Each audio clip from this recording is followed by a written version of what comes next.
మకర రాశి వాళ్ళకు మకర రాశి నక్షత్రాలు ఉత్తరాషాఢ 2, 3, 4 పాదాలు, శ్రవణ నక్షత్రం 1, 2, 3, 4 పాదాలు, ధనిష్ట నక్షత్రం 1 మరియు 2 పాదాల వాళ్ళకి సాధారణమైనటువంటి గ్రహస్థితే కనిపిస్తుంది. ఈ వారమంతా కూడా లాభస్థానంలో ఉన్నటువంటి రవి కొంత ప్రతికూల ఫలితాలు కనిపిస్తూ ఉన్నాడు.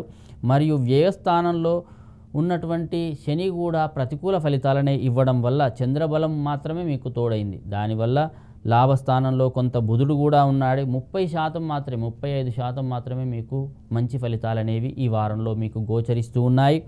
మరియు దీనివల్ల మీరు ఒక స్థానం నుండి ఇంకో స్థానానికి బదిలీ అయ్యే అవకాశాలు కనిపిస్తూ ఉన్నాయి. బంధువులు మరియు స్నేహితుల యొక్క విషయంలో మీరు ధనాన్ని వ్యయం చేసే అవకాశాలు కనిపిస్తుంది. ధన వ్యయం అనేది ఇతరులకు ఖర్చు పెడతారు మీరు ఈ వారమంతా కూడా.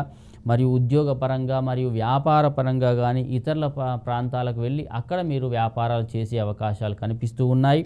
ఆర్థిక పరంగా మరి ఎలాంటి ఇబ్బంది అయితే ఉండదు. కానీ ఆ యొక్క ధనం ఏదైతే ఉందో అది ఇతరుల యొక్క అవసరాల కోసం వాడతారు. ఈ వారమంతా కూడా శారీరకమైనటువంటి శ్రమ కూడా కొంత అధికమయ్యే అవకాశం ఉంది మకర రాశి వాళ్లకు. మరియు ప్రయాణాల్లో కూడా చాలా ఇబ్బందులు కలిగే అవకాశాలు కనిపిస్తూ ఉన్నాయి. ఉద్యోగపరంగా వ్యాపార పరంగా చాలా బాగానే ఉంది వీళ్లకు. మరియు ఆరోగ్యపరంగా కూడా ఎలాంటి చింత అనేది మీకు లేదు. విద్యార్థులకు కూడా మంచి మంచి ఫలితాలు వచ్చే అవకాశాలు కనిపిస్తూ ఉన్నాయి. విదేశీ యానాలు చేస్తారు. విదేశాల్లో చదువుకోవడానికి కానీ ఉద్యోగరీత్యా వెళ్ళడం అనేది చాలా అనుకూల ఫలితాలు ఉంటాయి.